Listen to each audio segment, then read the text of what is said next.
The date is March 6, 2026.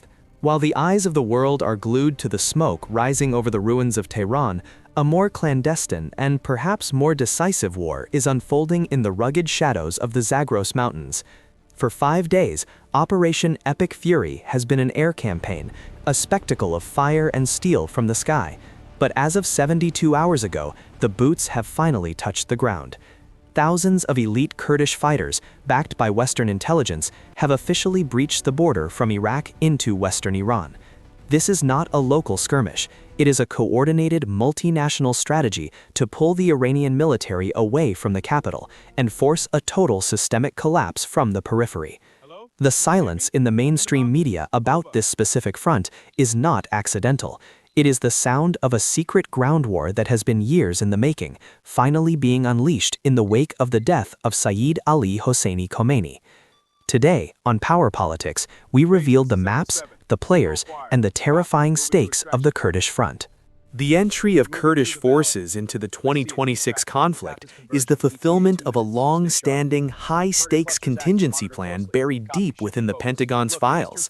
Intelligence leaks from Washington confirm that the CIA and Mossad have been training, funding, and arming these dissident groups in the autonomous regions of northern Iraq for over 3 years. Under the current administration's maximum pressure doctrine, this shadow army was always intended to be the primary ground component of a regime change strategy. These fighters are not amateurs, they are battle-hardened veterans of the war against ISIS, now equipped with modern anti-tank weaponry, thermal optics, and high-tech communication gear that links them directly to U.S. Central Command. By activating the Kurdish front now, the coalition is forcing the IRGC to make an impossible choice: defend the political heart of Tehran, or stop a rapid separatist advance that threatens to sever Iran's western oil and mineral provinces entirely. The geography of western Iran, specifically the Mariwan and Zagros regions, provides a brutal and perfect terrain for this new, bloody phase of the war.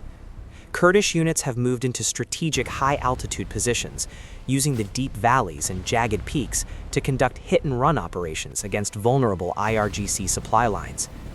Reports filtering out from the ground describe a chaotic landscape of nighttime ambushes and drone-supported infantry strikes. The IRGC, already reeling from the decapitation of its top leadership in Tehran, is struggling to coordinate a coherent defense in these remote mountainous areas. For the first time since the 1980s, the Iranian state is losing physical control of its western border checkpoints. This mountain gauntlet is rapidly becoming a graveyard for Iranian heavy hardware, as Kurdish fighters utilize advanced man-portable air defense systems to neutralize the Iranian attack helicopters, attempting to reinforce the region from the air. The political weight of this ground movement was solidified on Sunday night during a direct, high-stakes phone call between President Donald Trump and the top leadership of the Kurdish regional authorities in Iraq. The message delivered from the White House was clear and uncompromising: open the borders, provide the staging grounds, and lead the charge for the Iranian opposition. In exchange, the United States has reportedly offered long-term security guarantees and a new elevated status for the Kurdish people in a post-war Middle East.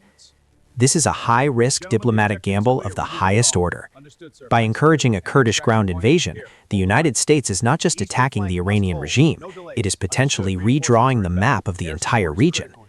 This move is already causing deep, visible anxiety in neighboring Turkey and Baghdad as they watch a new, well-armed Kurdish entity emerge from the chaos of the Iranian collapse. Tehran is not taking this ground breach lightly, even as its central government remains in a state of paralysis.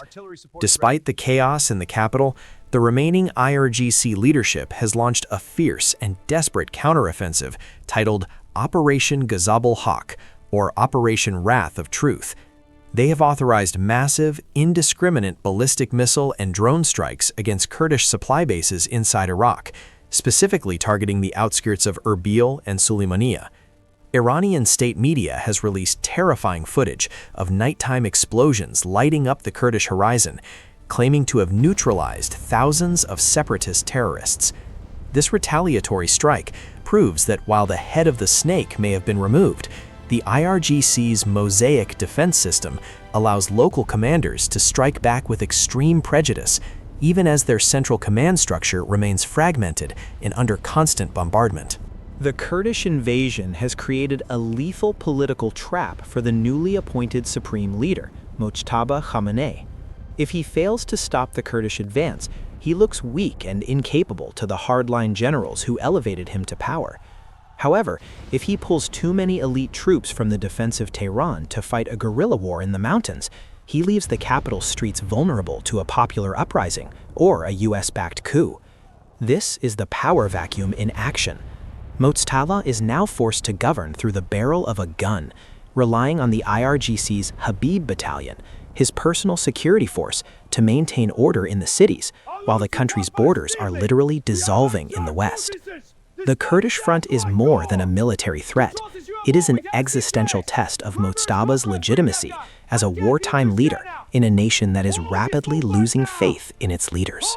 As the fighting intensifies in the Zagros range, a humanitarian crisis of historic and tragic proportions is beginning to brew.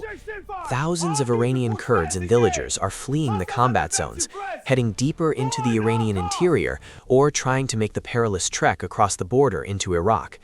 However, with the IRGC deploying minefields and the ongoing coalition airstrikes hitting any moving convoy, there is no safe direction to run.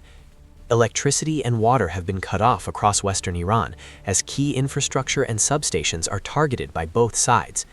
The after effect for the local population is a return to a dark age of siege warfare. We are seeing reports of desperate food shortages and local hospitals overwhelmed with casualties from indiscriminate Iranian shelling aimed at separatist hideouts.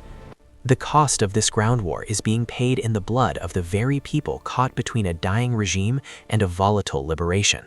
Perhaps the most unpredictable after effect of the Kurdish front is the reaction from Ankara. President Erdogan is watching with growing, visible alarm as a US-backed Kurdish army gains territory, weapons, and political influence on his immediate southern border.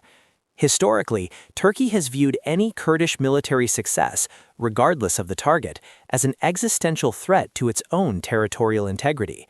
If the Kurdish forces in Iran successfully seize and hold territory, Turkey may feel forced to intervene militarily, potentially putting a NATO ally in direct, hot conflict with a US-backed rebel force.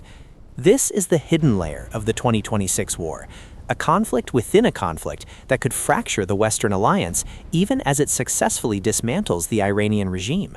The geopolitical chessboard has never been more crowded or more dangerous.